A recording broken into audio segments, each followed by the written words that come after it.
Oi, oi, and welcome back to my channel. Or if this is your first time watching, welcome, and I hope you give my other videos a watch and give all of them a like, subscribe to the channel, you know the drill, every little bit helps.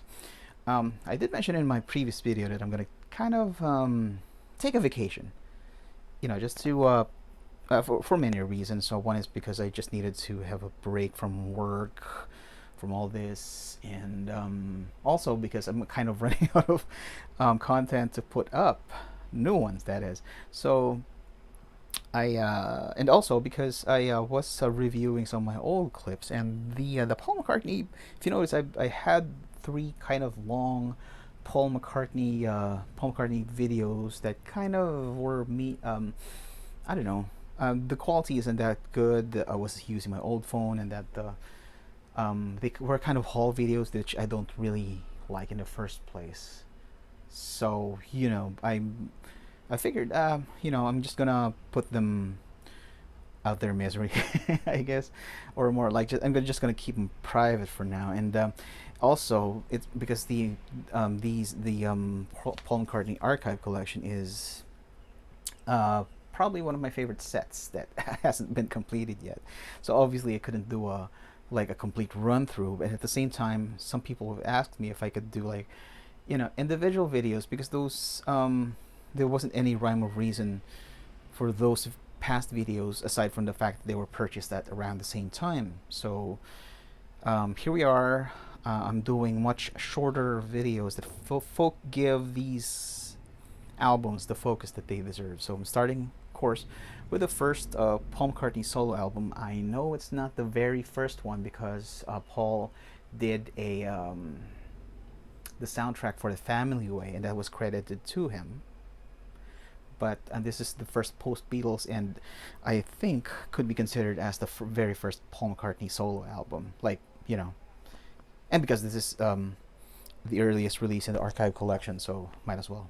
So yeah, let's start with this album. This is McCartney from 1970. This was 2011 reissue that was also released with McCartney 2, and was the second wave of albums, the first one being in 2010 and was Band on the Run, which we will tackle in a later video. So on the vinyl release, you have this, of course, the square. It's the square cover featuring one of Linda's photos. It took me a very long time to recognize that this is actually a part of the porch. Porch. I don't know if they sort of just airbrushed. They didn't have Photoshop back in 1970, did they? They airbrushed these parts to make, or I don't know, maybe just the contrast or whatever.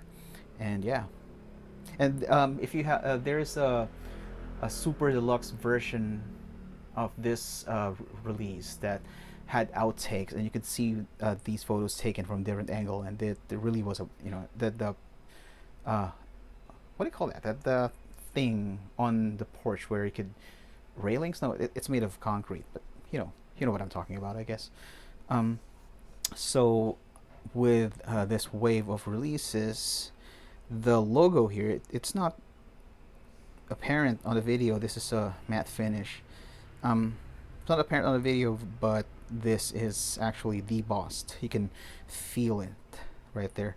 Um, and just made you realize they could have, made this glossy and then this matte.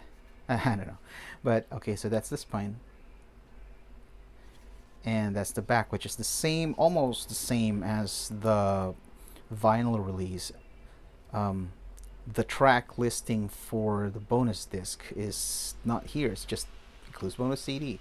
The original was a gatefold release that had um, collage inside. So, but this is not the exact collage. They kind of uh, expanded upon it, took the photos apart, and then posted them across the booklet, which we'll see later.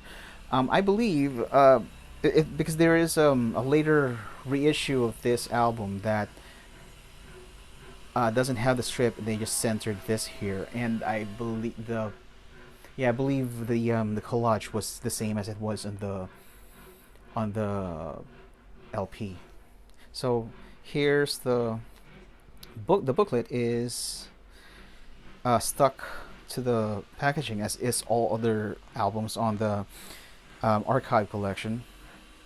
I apologize for the noise. We're having some construction done downstairs. If you notice, I'm at a different part of the house right now. The light is coming from a different direction. So yeah, here's the booklet right there. Paul doing Paul stuff. The lyrics. Pay attention to how the lyrics were laid out.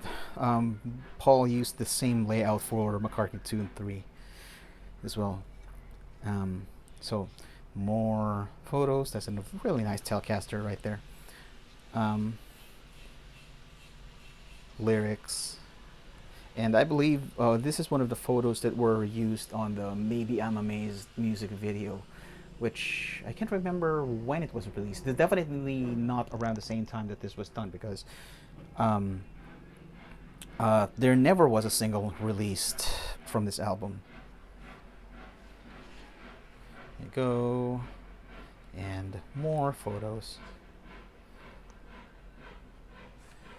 And this is the credits page, including the track list for the bonus CD. Right there. Okay. And if I remember correctly, a lot of these the one hand clapping live stuff was eventually or was released. It was released on the DVD on Band on the Run, which we will look at a later video. So that's more Paul, and the discs. Got 2 discs bonus, and the album. Let me just take out one of the discs here. These pockets are kind of tight. I'm not saying I'm a huge fan of the design, the die cut design, but I guess it's got to be some way. I mean, they did a better design of it in the Flaming Pie album. These are just plain beige color, but here we go. And this is the disc. Has the same glossy and matte combination as the first disc. The original vinyl release still had the Apple. I think the new the single disc new edition also had that restored Apple logo on the label. It's because at the time they were still signed under Apple. That's why a few both Paul's, yeah, actually all of them, their albums were all had Apple labels during the early to mid 1970s. Yeah, so that is it. That's Paul McCartney's McCartney Archive Collection Edition, and we're gonna be during the course of the following weeks. I'm gonna take a look at each album. Yeah, so there is a lot more content or video coming down the road. So just let's for now, well, be good, and I'll see you in the next video.